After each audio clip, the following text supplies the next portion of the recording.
Welcome everyone. Good to see you all. Hello. For those of you just joining, thank you for being here today. Thank you so much for joining us for the Ocean Leaders Fellowship 2025 Cohort Showcase. I'm Jessica Newfield, the Senior Manager of the Fellowship here at Sustainable Ocean Alliance, and it's truly a joy to have you with us. Whether you've been part of the SOA's journey for years or you're just getting to know our work for the first time today.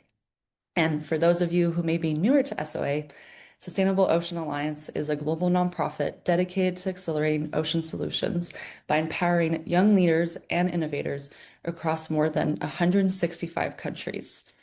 We believe that the people closest to the challenges and closest to the ocean are best positioned to design sustainable solutions. And so our model combines capacity building, leadership development, strategic funding, and global advocacy to support the next generation of ocean climate leaders.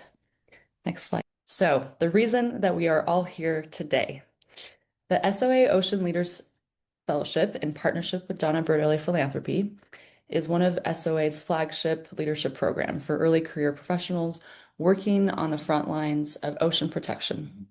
These fellows that you'll hear from today include scientists, policy advocates, indigenous stewards, engineers, lawyers, artists, and explorers, and many of whom, as youth, share significant barriers to entering and influencing the global spaces where key decisions are made.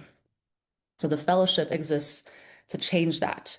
We equip emerging ocean leaders with 4 core competencies essential for today's ocean governance and leadership: adaptive leadership, cross-cultural competence and collaboration, storytelling, and resourcefulness. And alongside these skills, we provide mentorship, global exposure, and opportunities for fellows to participate in major convenings such as the Our Ocean Conference in Busan this past year and the UN Ocean Conference in Nice that happened in June. So the fellowship is really not just a capacity building and leadership program. It's a global community of practice, a place where emerging ocean leaders can learn from each other, collaborate, and scale their impact. And it's so beautiful to see how all of you have been supporting each other along the way and will continue to after this program is over. So our 2025 cohort that you see today on the screen brings together 40 fellows from 34 countries. And so they represent diverse regions, identities, and lived experiences. And their work spans marine conservation, blue carbon, fisheries reform, ocean literacy, pollution reduction, and more. And many are already starting to influence policy. They're already launching community programs, publishing research, and shaping ocean governance. And today's showcase is your opportunity to hear directly from them. So in each session that we have scheduled today, we have 4 different sessions. This is the 3rd session. And in each session, you get to hear 10 fellows present their purpose, their work, and the impact they're driving in their communities. And so for our longtime partners, this is a chance to see the next chapter of the fellowship's growth. And for newcomers, this is an introduction to the talent, passion, and innovation that defines SOA's global network. So thank you so much for being here, for your time, and for your belief in this generation. We're incredibly proud of the fellows you're about to hear from and grateful that you're here to witness their work. Great. So for today's agenda, we'll begin with the first 5 fellows and then take some questions for those 5 fellows and then continue with the next group.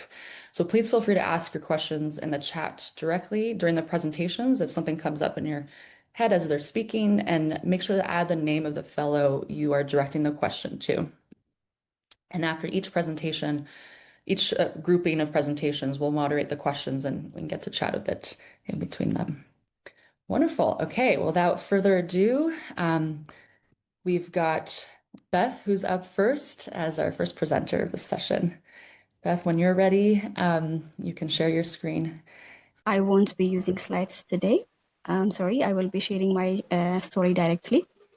I hope Sounds this good. gives you a sense of my journey and what this fellowship has meant for me, both personally and professionally. This fellowship with Sustainable Ocean Alliance has been transformative.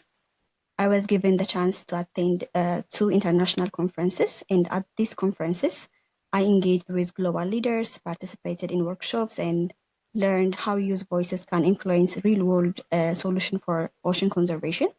One moment that stayed with me was attending the youth-led panel, where young leaders from around the world share concrete action they were taking to protect oceans.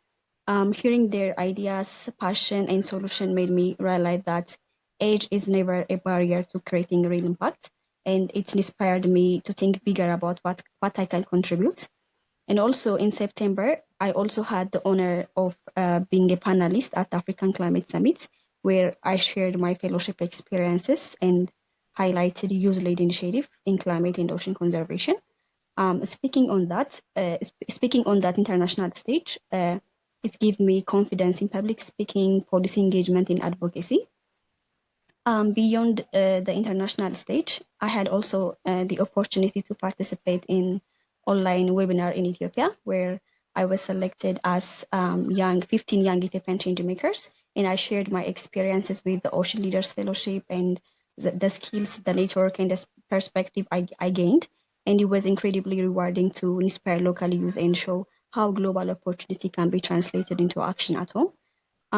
Perhaps the most meaningful part of this journey has been all of you, these fellowship organizers and my fellow participants, my international family.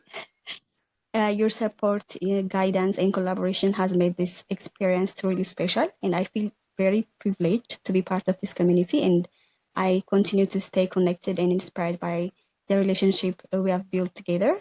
And this fellowship has given me confidence, purpose, and a sense of belonging to a global network of ocean and climate leaders.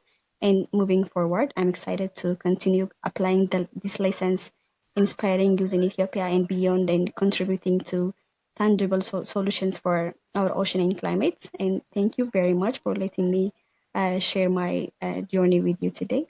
Thank you so much. Thank you so much, Beth, for sharing about your story and your experience. So next up, we've got Christine. Thank you. Good morning, everybody. Well, it's morning in Belize. I'll be presenting It's at Fashion Outfits, and my project is basically transforming textile waste for ocean health. And so one of the first things that I did with one of my students was we were looking at this image. It's a satellite image of Chile's Atacama Desert. It's discarded clothes that you can actually see from space. And when we were looking at this, it was something that we started to zoom in on, and we looked at the scale of the problem. And, you know, these are stats that they came up with because that's something that the school is run by. And so they came up with 92 million metric tons of fashion waste is produced annually. 10% of the global emissions are from fashion. Imagine that not even air travel and shipping combined contributes to that. And also 40% of that waste, you know, ends up discarded. So this is my team in action. My team is my students. And you can see here my student leads who are basically discussing that, you know, it's not just about wardrobe change, it's physical obstruction to the ecosystem or beautiful coral reefs. It's synthetic fibers which don't biodegrade and eventually microplastics going into our food. And so we came up with a solution where we would do an upcycling fashion show. We've already done it. It's our first ever upcycling fashion show actually in the city. And what we've included is STEAM integration. So I have all my students involved in this. We had a budget about 2,500 USD, which we got support from our partners. You can take a look at my students who are modeling. This is actually a fishnet. And a discarded clothing that she transformed into a beautiful piece of work there. And so our impact is basically advocacy, education, with the focus on valuing the things that you own instead of going to the stores and purchasing things over and over and then discarding them. We have our local partners. We have the Belize City Council, we have Niche, and we also have a person here who does fashion in Belize, Mr. Emilio, who was one of our judges.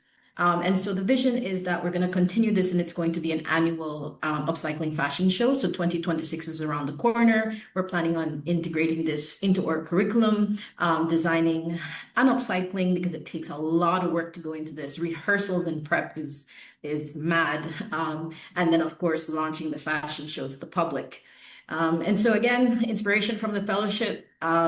My students' art drum and artwork is actually went to Nice. It's currently in Barcelona. I got to meet fellows who are involved in enterprise, and I also got to see fashion in itself at that conference in Nice.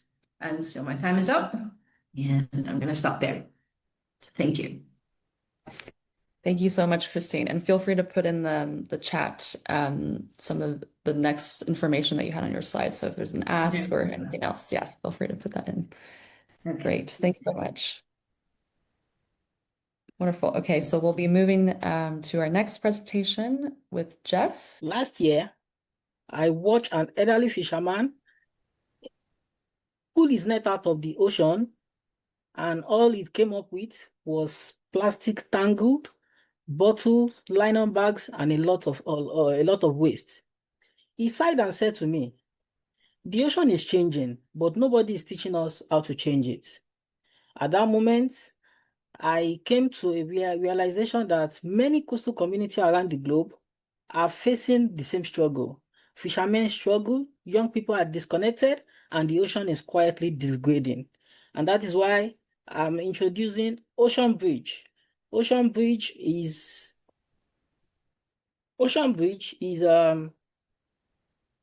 a project whereby communities have access to ocean education, because coastal communities are facing declining in fish stock and pollution, and the traditional knowledge is being threatened. So young people need to feel connected to these environmental issues once again. Over the years, I have worked with ocean communities, youth, and I have discovered that what is missing is actually education. Many youths are not getting the right education about what is happening within the ocean. What is more, our curriculum does not include ocean education. Hence, we need these young people to learn through design thinking so that they can create practical community-driven solutions to solve this beaming problem. What does Ocean Bridge does? The first one is that we created a mobile community-centered learning program that brings ocean literacy, STEAM learning, and design thinking into school and fishing villages. The second one is we equip youth to develop this local innovation that reduce plastic pollution and improve fishing sustainability. Last year, we came up with the Ocean Design Thinking Toolkit, which has helped over 1,000 students and educators to develop, to problem solve in the fishing communities. And our futuristic goal is to connect with partners that will embrace their solution and go into a youth-led campaign.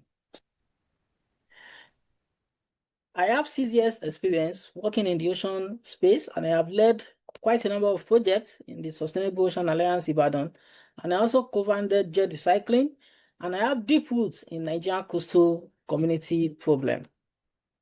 How do we drive impact? For instance, we expand our ocean literacy program by going to these fishing villages and communities. We teach these young people how to problem solve using design thinking.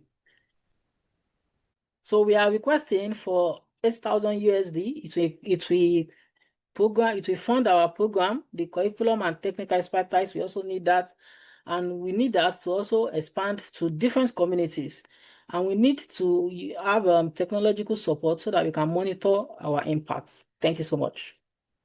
Thank you so much, Jeff. So we're going to go next with José. Over to you, José. Thank you so much to everyone at SOA and Donna Bertarelli Philanthropy, also to every single one of the fellows.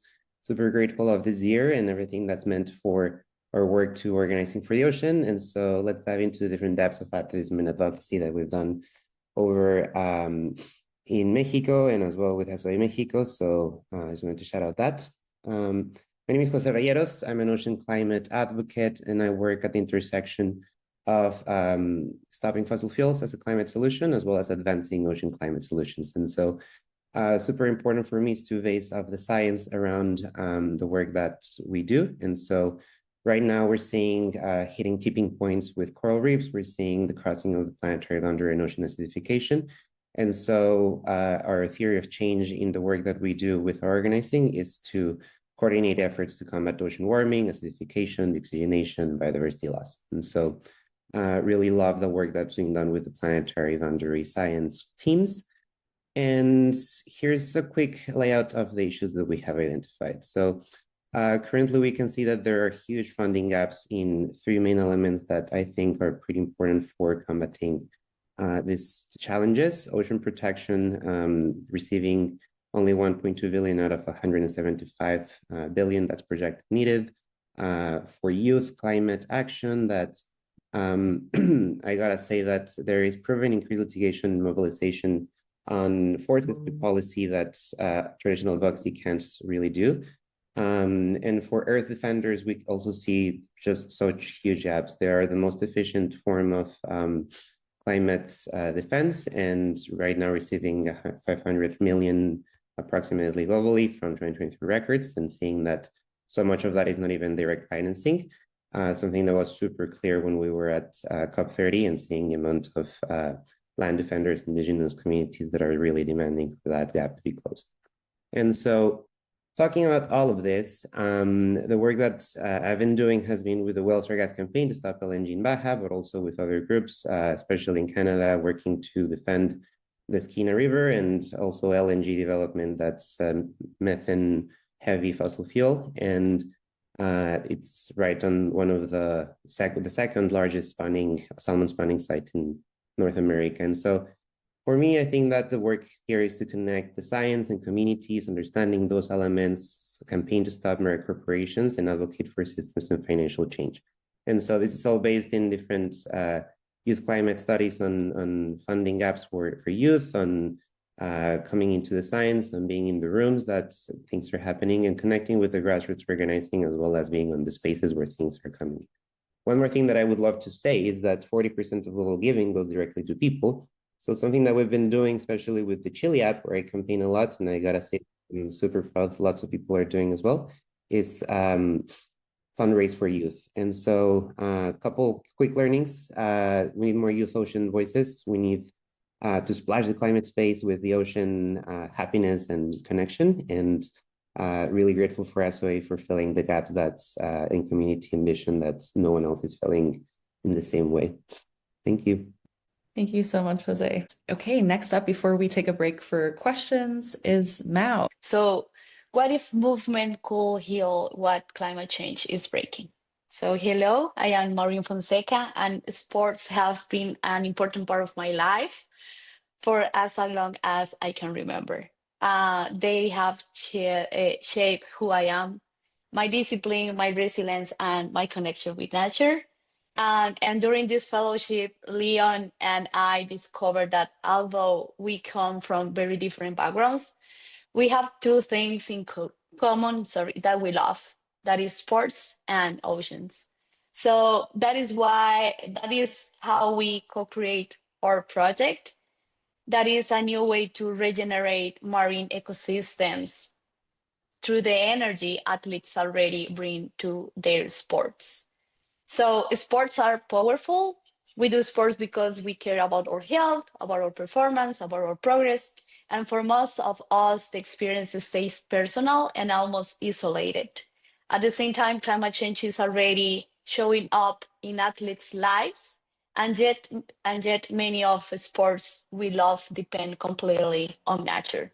So we end up with this gap that people love nature, but they don't have an easy way to protect it. So what if movement became impact? So it's not anymore just about our health, it's about the ocean and the planet health. When sports became part of something bigger and purposeful, and doesn't matter what is the sport that you are practicing, you are supporting nature-based solutions without any extra effort. So just doing what you really love to do. And here is what this vision can create real impact. So the events are organized, athletes are signing up, so they become a contributor. Microfunding is generated, and we are replacing wasteful physical medals for digital badges that can show what is the real impact that athletes are making in the environment. So this is how regeneration begins. So at some point, millions are redirected to verify ocean regeneration projects, and sports culture is shifting to purpose. So our vision is in the next 6 or 12 months, build a proof of concept in the technical part. So they build the API and test the digital badges. For the mid of 2026, operational MVP connecting movement, microfunding, and verified regeneration projects, and start our first community of purpose-driven athletes. So if you want to be part of building this future, this is what we are asking for: mentorship, collaboration, guidance, and partners. I am very grateful to be part of this, and thank you so much for all the support and the opportunity. Wonderful, Mao. Thanks so much. Oh, now we're going to take a few minutes to answer some questions that folks might have. We've got a question from Ari to Christine about funding. Okay, great, Christine, you've already answered. So you're looking for about 2,500 USD for the initiative. Do you want to explain a little bit more what that would go towards? Yes. So that was my last slide. So it was the most important one. But the funding would be for resources. This year we had to sort of fund the initiative from our own pockets, or we asked for help from our partners, but it was a lot of work to get that done. So the support is to get equipment. We need sewing machines because we're starting up that. It's like a student mentorship program along with women in the community. But in order for us to do that, we need to have the sewing machines in our maker space. And it can't be just one. So that's where the money would go to. Also paying the seamstress and tailors to teach the students how to sew as well. That would be where the costs would add up. Also, when it comes to the fashion show itself, the venue, the lights, cameras, recordings, sound technicians, and engineers. And so that would be more or less where it would go. But everything else, when it comes to gathering materials, my students do that, the designing, the modeling, the training, and so forth. And the other ask would have been partnerships in terms of fashion experts. That would be great for our educational program. So yeah. Wonderful, amazing. And so we'll be sharing all of your contact information with our audience. If there's slides or links you want to share right now, we can, or we can send it after. But yeah, feel free to also drop in your slide deck, Christine, or anyone else that wants to share more information about their projects. Great. So I'm seeing another question in the chat from Sam for Mao. Are there any specific sports you see most impacted by climate change and that you would prioritize? Yeah, thank you for your question. I think mainly sports that are outdoors. So trail running. Joao shared in the first session about surfing. Also like people doing triathlons. So everything that is like outdoors, because I mean the pollution, the temperature, or I mean mainly extreme conditions, right? Or is like very hot or very cold. So that to start, we are thinking on outdoor sports as a priority. But the idea is to create a whole ecosystem, right? When it doesn't matter if you are doing cycling or jiu-jitsu, or if you just love to walk with your dog in the morning. So it's like how we can start like building that culture and building the solution. And I saw other question from Hugh, so I can answer it.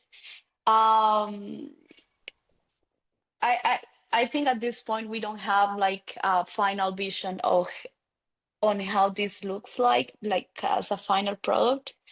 But the idea is to build the digital infrastructure that can connect the registration to funding, to see how that works and what is the response of people, to see if organizers are interested in this and people wants to be part of the solution.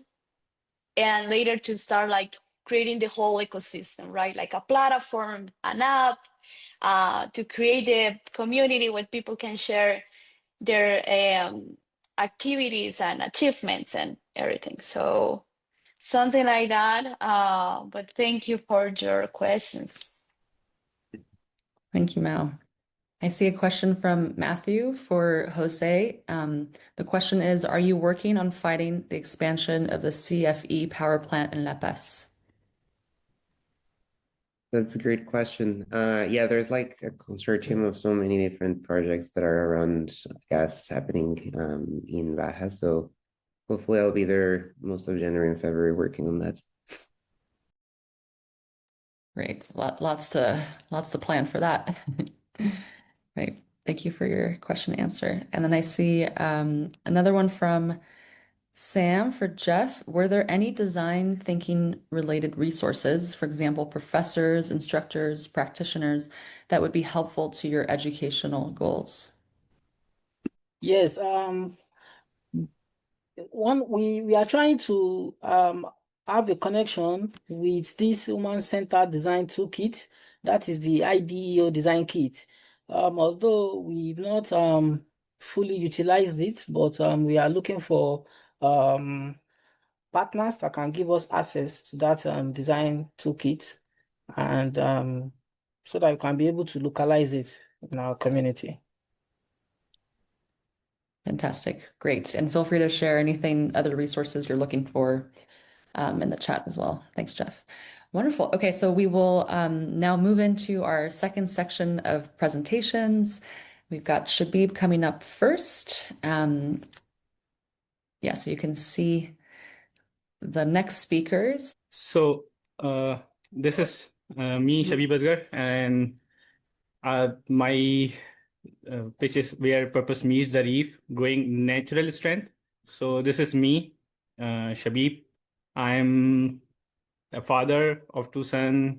I'm a gardener and gardening teacher also, archery instructor, climbing instructor, and also doing underwater cultural heritage thing and doing multiple stuff, and also an athlete and doing different things, and always try to do different adventures, because I love this quote: the biggest adventure you can take is to live the life of your dream. So this, I'm living in my dream life.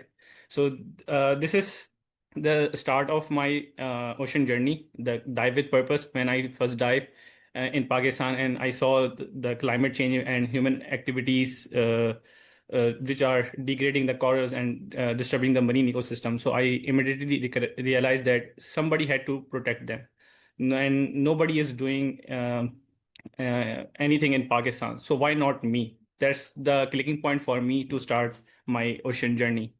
And this is my small team of Marine Conservation Pakistan. This is in the center picture is with the CEO Sungul Jamal and my instructor Anwar Abdullah. He is the top 8 ocean scientist, coral scientist, who teach me about the scientific diving, and now I'm teaching the scientific diving in Pakistan. And this is my other team members. Most of them are the female. And the issues faced by the ocean right now, which I saw in Pakistan, is ghost nets, fishing in MPAs, marine debris, and coral bleaching, lack of ocean awareness, bottom trawling. So what are the steps, the solutions? So we are doing coral restoration, marine cleanups, and ocean literacy outreach, research and data collection. And with this research and data collection, we are try to advocate in the policy making for MPAs and other things. So these are the things: coral propagation, pictures, and ocean literacy, and ghost removal activities. And this is the organic coral propagation which we are doing. We are not using any artificial structure or anything from outside the ocean. And we are also digitizing and monitoring, digitizing the thing for monitoring purpose, and also for the ocean literacy. These are our measurable impacts which we are done already. And this is global representation as an SO Ocean Fellow. These are some partners, and the small grant from UNDP, which is under the Youth for Climate, is awarded. It's an awardee. My one volunteer is who achieved this, and these are some steps which we are trying to gain the Ocean Education Center and build more nurseries. And these are some asks that we are seeking for funding and corporate partners. And that's it. Thank you. Fantastic. Thank you so much, Shabib. Great. So we'll be moving on to our next presenter. We've got Shamim. We can jump right into the next presentation when you're ready, Shamim. Hi, everyone. This is Shamim from Tanzania, and I'm super excited to be here, of course. I founded the Tanzania Ocean Climate Innovation Hub, which is a UN Ocean Decade endorsed initiative. And today I will not be talking about the hub because it does a lot of stuff. Today I have something very special and very specific that I'm going to talk about, which is the flowers that you see on the screen. These are mangrove flowers, and these flowers really triggered a story in me. And that story is a story of a bee. I think you can see there is a very small bee on the screen, and then there's this flower here. I visited one of the mangrove forests here in Tanzania, and as I was walking deep into the forest, trying to figure out the degradation of the mangroves and trying to see how can you replace them, how can we harvest proper gills. My story now changed to how can we start keeping honey, or rearing honey within the mangroves. And this story was inspired by a very old lady in Bagamoyo who told me she used to do the business, but because of she has become old now, she no longer does it. And so I decided to venture into it and try it and see how it's gonna work. And yeah, I started training women. I started reaching out to communities, to people, telling them about mangroves and, trying to figure out how it's going to work, because it's something that I've never done myself. And I'm trying to learn from this lady who is guiding me. And now I'm trying to share the same knowledge with other people as well. So I didn't have a lot of money by then, so I decided to do what we call hypothesis validation. I wanted to validate my idea, so I decided to install these two mangrove beehives, which are still in place since 2024, and I really love them because they tell my story. And these new ones, we just installed them this year in September with the support of the Global Youth Movement funded by the European Union. We have been able to provide more than 21 mangrove beehives to the women, to the coastal women of Bagamoyo, and we're still supporting them through the Tanzania Forestry Service. And to me, it is not just about the story, it is about the honey itself, which I think you can see on the screen. And right now, what we are looking at is how can we now market this? How can we now make this really viable? How can we make people buy their products? How can we train them to be able to package well their honey, because it has proven to work and it's really working, and there's interest from coastal communities, there's interest from our ministry, there's interest from the government, which shows that there's that possibility of scaling or diversifying mangroves together with coastal livelihoods. So for me, the story of the mangrove flowers and the bee on the flower really changed my life. And of course, through this fellowship, I've been able to achieve a lot. Thank you so much. Thank you so much, Shamim. It's really exciting to hear about your work. Okay, so next we're going to go straight to Steph. Steph, whenever you're ready. Close your eyes. Picture it. Algae farms taking over large portions of the ocean, hundreds of boats fertilizing the ocean, and machines deployed across our coastlines. Open your eyes. Is this the reality that we want? This is marine carbon dioxide removal, or MCDR, at a scale large enough to make a dent in the climate crisis. MCDR technologies are rapidly advancing towards commercialization. But here's the catch. The science is still developing. We're racing to solve the climate crisis by deploying untested technologies with the potential for large-scale harm to the ocean and the human life without adequate safeguards. The international regulatory framework for MCDR is still taking shape. After attending the London Convention meeting of the parties in October, I saw a critical gap. While the voices of commercial interests go stronger, there's no coordinated scientific and NGO voice ensuring that biodiversity and ocean health stay at the center of these emerging rules. To effectively develop international regulatory structures, we need a coordinated strategy. And we've seen the success of coordinated coalitions in other international ocean spaces. Deep sea mining has the Deep Sea Conservation Coalition, and the High Seas Agreement has the High Seas Alliance. MCDR needs the same infrastructure, a coordinated coalition that can shape regulations as they develop and really center ocean health. And I'm the right person to build this. I've spent 2 years analyzing MCDR regulation. I have 4 years of ocean campaigning experience and a Bachelor of Science in Marine Biology. I'm finishing my Juris Doctor from Yale Law School and my Master's in Environmental Management in May. I understand the science, the international governance frameworks, and how to organize coalitions effectively. And I'm already doing this work.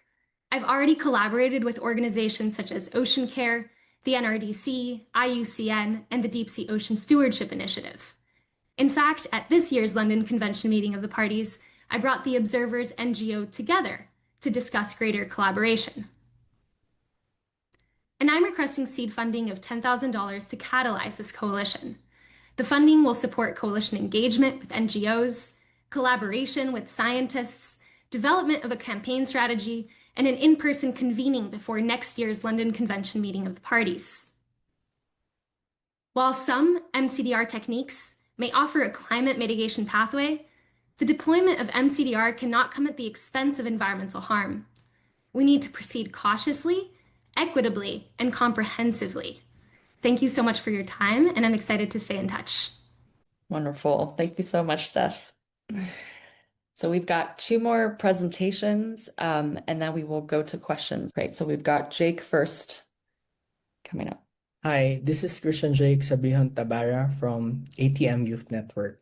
Across the Philippines, young people are rising to protect our lands from destructive mining. Today, we are bringing that fight to a new frontier, the deep ocean, our last ecological sanctuary, now threatened by deep-sea mining. Through the ATM Youth Network, we are mobilizing indigenous and grassroots youth to defend not only the forests and mountains, but the seafloors and ecosystem that sustain life and climate stability. The ATM Youth Network is a growing alliance of young indigenous leaders, environmental advocates, coastal communities, and student organizations working to uphold environmental justice, human rights, and community-led conservation. We train youth in journalism, climate justice, and digital mobilization, empowering them to tell their stories, defend their territories, and shape national policy. Why deep-sea mining matters. Deep-sea mining threatens fisheries, biodiversity, and carbon sequestration. It risks irresistible harm to ocean ecosystem, especially in the Pacific, where Filipino fishers and indigenous communities depend on healthy seas for food and livelihood. As countries debate a global moratorium, Filipino youth must have a voice. Our vision is to have a youth-led movement defending our blue commons. Here are our proposals. 1. Youth-led Ocean Defenders Fellowship. For 6 months, train 20 to 25 youth, including indigenous youth and coastal youth, on ocean literacy, deep-sea mining science, policy and legal frameworks, journalism, and digital advocacy. For us to deliver research briefs, explainer videos, community reports. For us to have a basis for a national youth statement and a call for a global moratorium. Second is a community storytelling and media lab to equip youth to document coastal community perspective on ocean protection. Our outputs are mini docs, photo essays, podcast episodes on deep sea mining impacts, and looking to partner to grassroots fisherfolk networks, local radio, and student publication.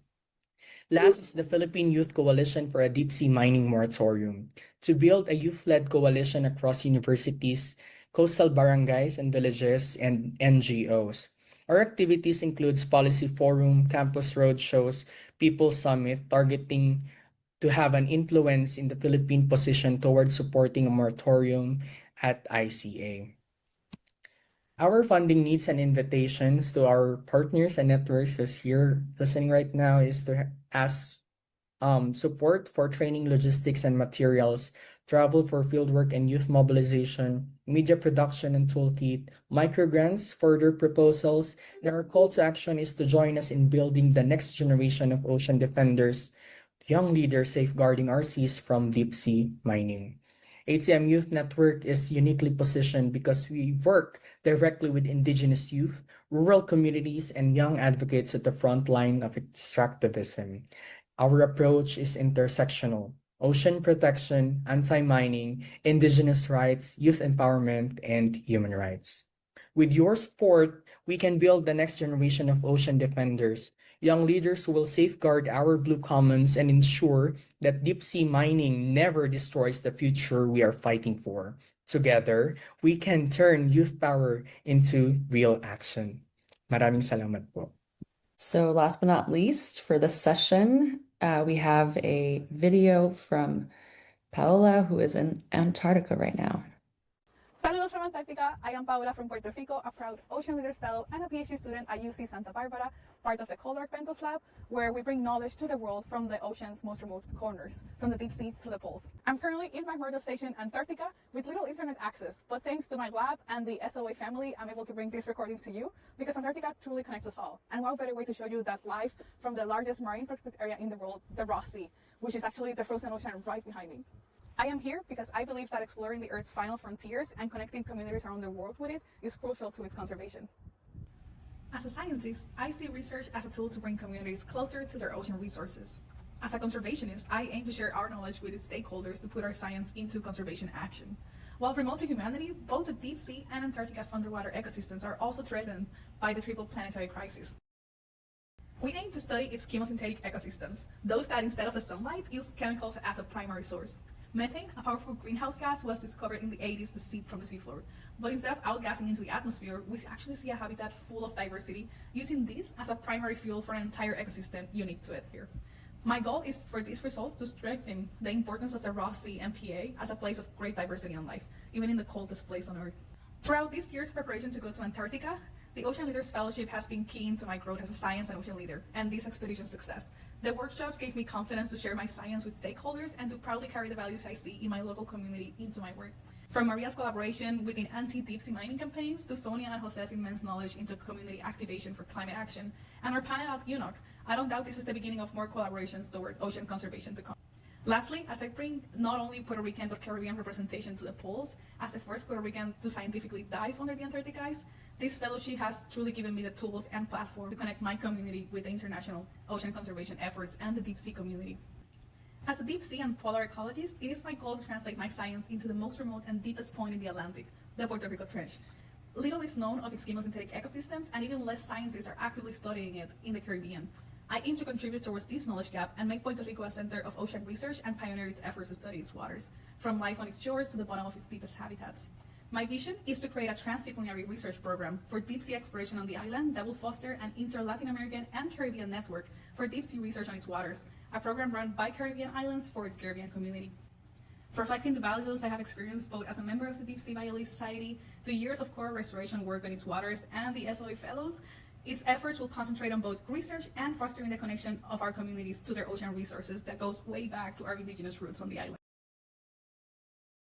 And I don't doubt this will become a reality because this vision is not only mine, but a whole community of deep sea scientists, local Puerto Rican collaborators, fishermen on the island, conservationists, and close to my heart, the Ocean Leaders Fellowship family, including the Sustainable Ocean Alliance and the Dona Vera Tully Foundation.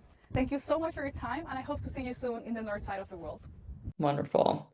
Well, thank you all, and congrats to everyone for your presentations. So before we wrap up, I'd love to take 5 minutes for more questions. So Lauren has a question for Shabib. What is the Pakistani government currently doing with regard to these marine issues? Is your group the only group working on efforts like these? Shabib, if you want to answer. Yeah, so we are the only one who are answering these issues, and Pakistani government is just announcing the MPS, but like the first MPS declared in 2018. But if you go, you can see that there is nothing happening as the MPA place have to be. So like they are just taking the decision on papers, not on the real ground. So, and they are not taking the indigenous people and the fishing community in their policy making part, not us also. So that's the very big gap. So they think that everything is okay, but everything is not okay. Thank you for your answer. Then Lauren has another question here for Shamim. Shamim, have you considered making a beekeepers association? I think there's opportunities to apply for grants as a beekeepers association so you can have funding for hive box materials and for hosting workshops. Shamim, if you want to answer that. Yeah, thank you so much. I think at the moment we haven't thought about that yet, but I think it would be a good idea to just bring these women together. And we already have a center that one of the communities was able to give us. So we're just trying to figure out how we can equip that center so that it can become a mangrove beekeeping center of excellence, training and everything. So I think it's something that we can have on our pipeline. Thank you so much. Wonderful. Thank you, Shamim. Great. We have a couple more minutes if anyone wants to pop in and ask something, what's on their mind, some takeaways, anything that's coming to mind right now. So for Steph, how does one start a coalition on MCDR? I am so curious to know what first few steps you will take. Thanks, Sam. I think we've already started on a few of the first steps, which was to engage with the initial group that's already participating in these spaces to see, is there a need for additional collaboration? And that first meeting happened in London at the end of October. And the next step is to organize a call with groups that have expressed interest in engaging on MCDR, but who don't currently have either the capacity or someone fully dedicated to working on it, to try to see where there's room to have a coordinated strategy and where it's effective to have groups sort of talking in different angles. Just want to say a huge thank you for all of you for being with us today and for spending this time to hear directly from our 2025 fellows. It's been such an beautiful experience for our team working with you the last 9 months. And I know the journey is just beginning, and we'll continue to work together through our alumni program and through our community. And really just want to reiterate that the Ocean Leaders Fellowship exists to ensure that high impact young leaders like yourselves have the skills, networks, mentorship, and opportunities they need to advance this work for even greater results. And it's a program that also couldn't exist without support from funders like Donna Borelli Philanthropy. So we want to extend a huge thank you to DBP and also for the support of partners and collaborators in the room right now. Well, thank you so much. Have a great rest of your day and be in touch. And congrats again, fellows. Thanks so much.